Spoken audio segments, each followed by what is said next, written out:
Fundamental rules for safe and legal boating in Tennessee. The TWRA takes water safety seriously, so let's get prepared for you to pass that exam on the first try. Here are the key questions for the Tennessee Boating Safety Exam. What agency administers boating education and licensing in Tennessee? The Tennessee Wildlife Resources Agency, TWRA. TWRA is your go-to authority for all boating safety education, certification, and enforcement on Tennessee waters. Let's continue. Who is required to have a boating safety certificate in Tennessee? Anyone born on or after January 1, 1989 who operates a motorized vessel. If you were born after that date and you're at the helm of a motorized boat, you must have your certificate on you. Next question. What is the minimum age to operate a personal watercraft (PWC) alone in Tennessee? 12 years old. PWCs are powerful and fast. The minimum age requirement exists because they demand real skill and judgment. Let's move on. Can a person under 12 operate a PWC in Tennessee under any circumstances? Yes, if directly supervised by an adult on board who is at least 18 years old. Supervision means physically present on the vessel, not watching from the shore. Continuing. What is the minimum age to operate a motorboat with more than 10 horsepower alone in Tennessee? 12 years old. More power means more responsibility. Children under 12 must have adult supervision on board. Next point. What document must a boat operator born after January 1, 1989 carry while on the water in Tennessee? Their Tennessee Boating Safety Certificate or an approved equivalent. Carry it every time you're on the water. A TWRA officer can ask to see it at any point. Let's keep going. How can a person obtain a Tennessee Boating Safety Certificate? By completing a TWRA-approved boating safety course in person or online and passing the final exam. Both formats are valid. Choose the one that works best for your schedule and learning style. Next question.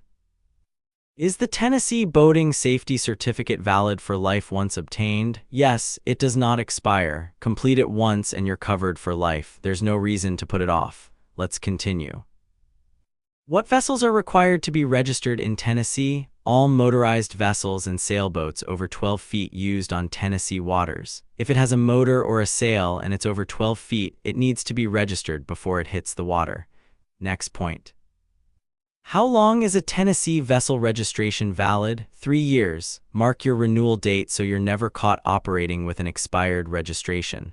Let's move on.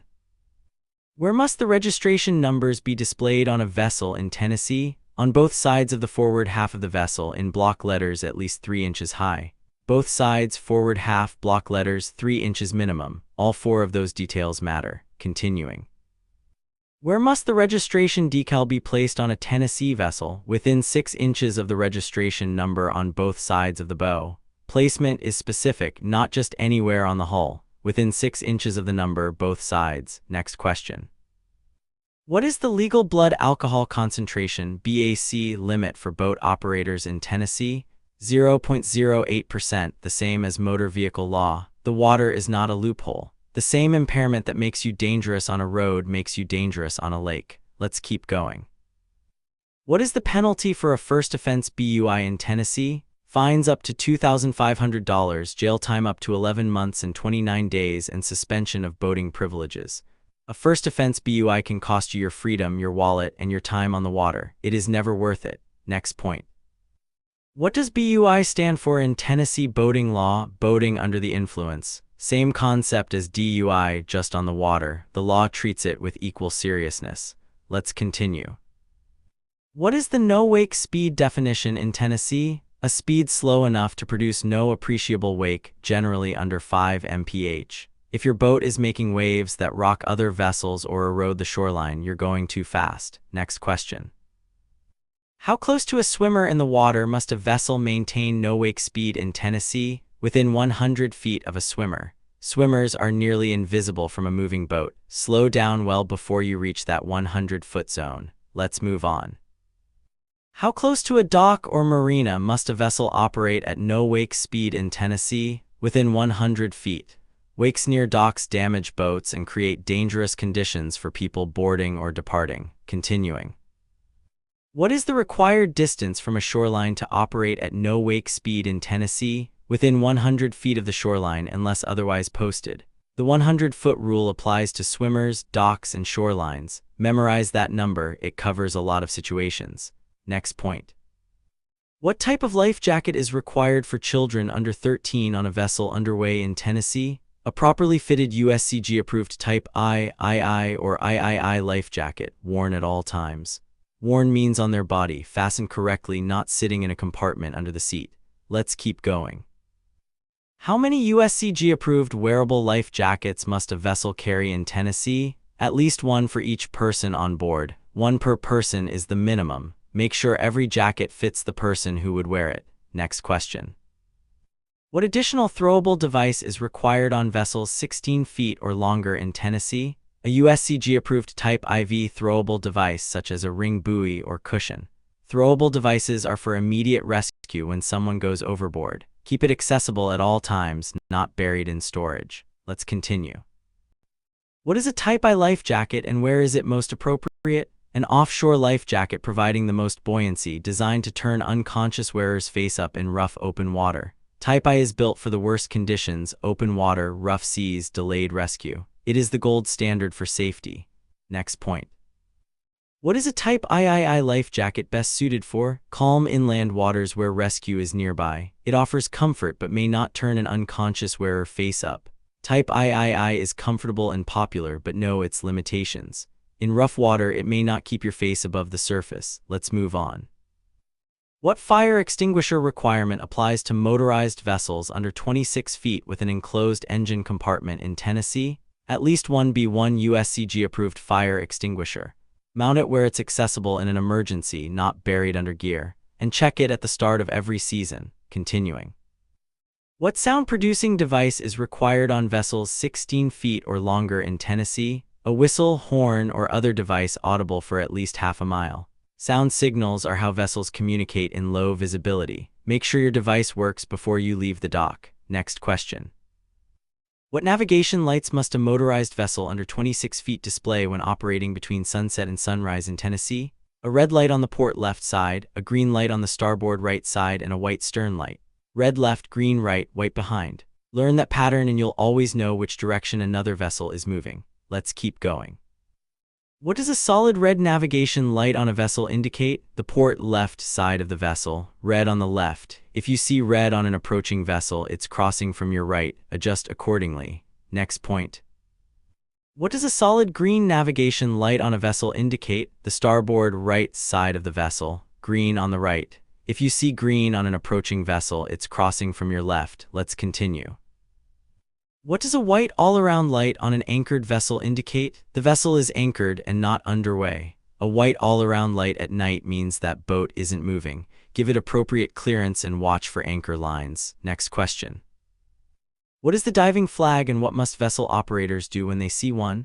A red flag with a white diagonal stripe indicating divers below. Operators must stay at least 100 feet away and proceed at no wake speed. Divers can't hear you coming. When you see that flag, slow down and stay well clear. A diver's life depends on it. Let's move on. What is the rule for vessels meeting head-on in Tennessee? Both vessels turn to starboard right to pass port to port. Head-on means both turn right. It mirrors the rules of the road and keeps both vessels safely separated. Continuing. What is the give-way vessel in a crossing situation? The vessel that must yield, alter course, or slow down to avoid a collision. The give-way vessel acts. It changes course or speed, whatever it takes to avoid the collision. Next point. What is the stand-on vessel in a crossing situation? The vessel that maintains its course and speed while the give-way vessel maneuvers. Maintaining course and speed as the stand-on vessel is not stubbornness, it's predictability. The give-way vessel needs to know where you'll be. Let's keep going. When two motorized vessels are crossing and risk of collision exists, which vessel is the give-way vessel? The vessel that has the other on its starboard right side. If the other boat is on your right, you give way. Think of it as the boat on your right having the right of way. Next question. What should an operator do if they are the stand-on vessel but collision appears unavoidable? Take whatever action is necessary, including altering course to avoid the collision.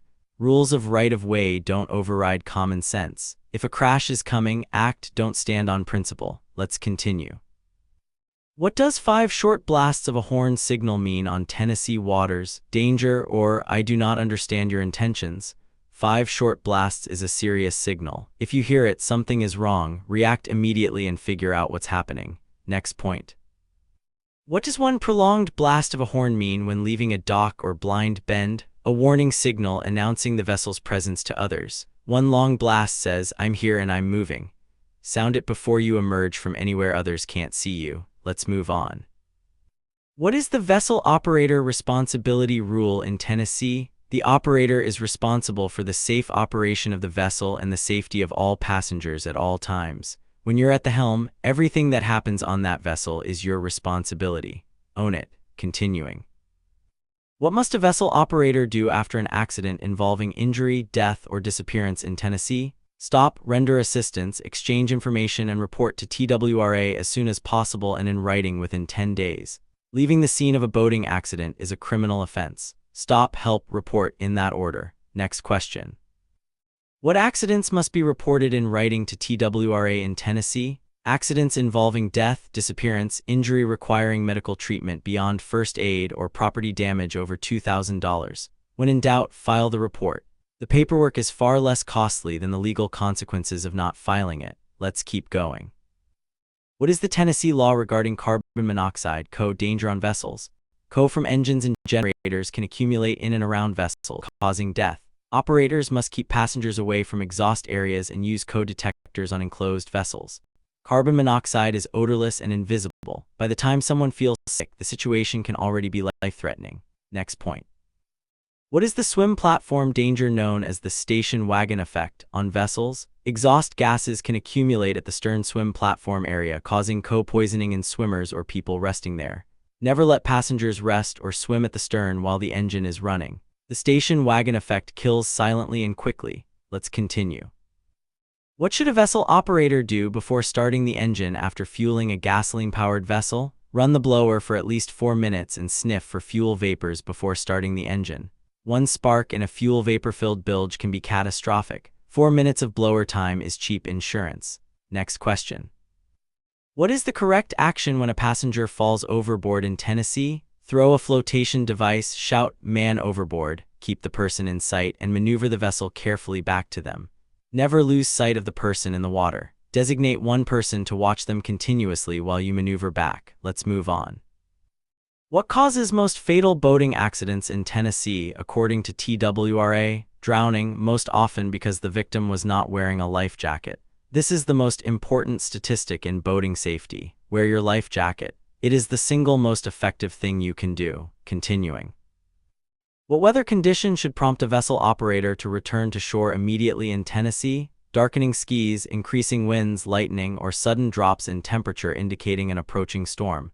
Tennessee weather can change fast, especially in summer. When conditions start to shift, head and don't wait to confirm the storm. Next point. What is the Tennessee law regarding water skiing and towing activities? A vessel towing a person must have an observer on board in addition to the operator, or use an approved wide-angle mirror. The operator's eyes must stay on the water ahead. The observer's job is to watch the person being towed at all times. Let's keep going. What hours are water skiing and towing of persons prohibited in Tennessee? From 1 hour after sunset to 1 hour before sunrise. Towing activities in the dark are simply too dangerous. The rules exist to protect both the skier and other boaters. Next question. What is the penalty for operating a vessel recklessly in Tennessee? Fines up to $2,500 and possible jail time up to 11 months and 29 days. Reckless operation on Tennessee waters is treated